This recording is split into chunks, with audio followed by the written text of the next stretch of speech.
Os Estados Unidos avaliam classificar duas das principais facções criminosas do Brasil como organizações terroristas. O primeiro comando da capital, o PCC, e o Comando Vermelho passaram a ser tratados por autoridades norte-americanas como ameaças à segurança regional. A possibilidade tem gerado alerta no governo brasileiro. O Itamaraty tem tentado evitar que as facções entrem na lista de organizações terroristas dos Estados Unidos. Mas afinal, o que muda se o PCC e o Comando Vermelho forem classificados como grupos terroristas?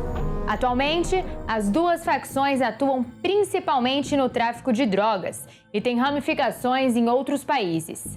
Mas, para especialistas, é preciso diferenciar crime organizado de terrorismo. Apesar de tanto o Comando Vermelho quanto o PCC terem cometido atos de violência no passado, até recente, que poderiam ser caracterizados como atos de terroristas, na verdade eles não têm um fim político, ideológico, religioso ou de derrubar governo ou mudar governo.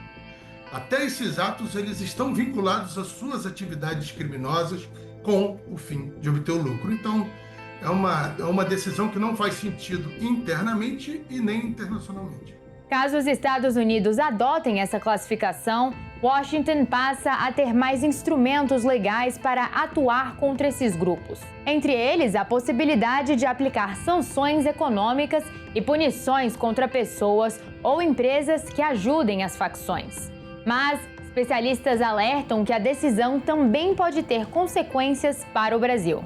O que acontece e o que é perigoso é que, ao designar essas organizações como terroristas, na verdade, no palco internacional, o que está sendo dito é que o Brasil abriga organizações terroristas e não faz o suficiente para combatê-las. E isso pode gerar ações de outros países em retaliação ao Brasil, incluindo sanções, sejam econômicas, sejam comerciais ou até ao mercado financeiro brasileiro, ao sistema financeiro.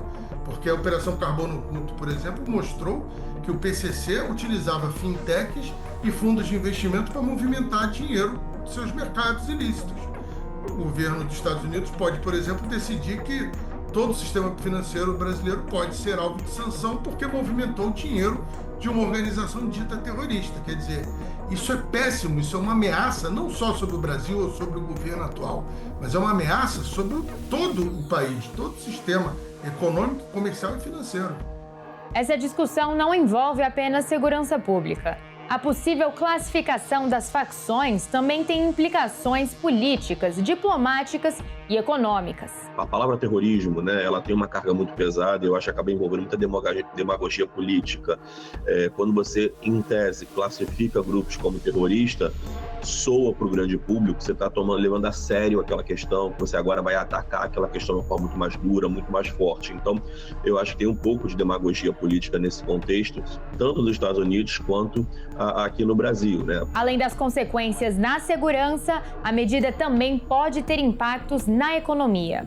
Por outro lado, tem um elemento que eu acho que é muito pouco dito, de maneira geral, em termos de impacto, é que quando você classifica grupos como terroristas, tende a ter um impacto econômico também no país, existe um potencial, me parece, não desprezível, de que teremos menos investimentos, Existem fundos de investimentos internacionais que têm certas regras, de onde eles podem ou não podem investir. Alguns deles simplesmente não investem em países que têm questões relacionadas a terrorismo. Então, a gente já perderia dinheiro de um conjunto de fundos. Outra dúvida que surgiu com o debate é sobre a possibilidade de uma intervenção dos Estados Unidos na região. O tema ganhou força depois de ações militares norte-americanas no Caribe sob o argumento de combater o narcotráfico vindo da Venezuela. Desde 2025, os Estados Unidos realizaram ataques contra embarcações suspeitas de tráfico na região. Mas para especialistas, esse cenário é pouco provável no caso do Brasil. A possibilidade dos Estados Unidos ter uma ação militar no Brasil, em que pese que eventualmente classifiquem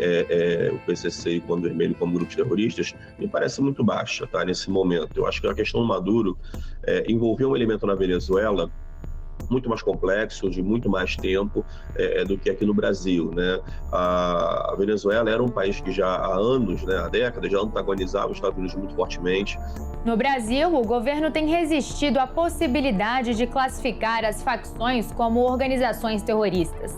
Uma das justificativas é que a legislação brasileira define terrorismo como atos motivados por razões políticas, ideológicas ou religiosas.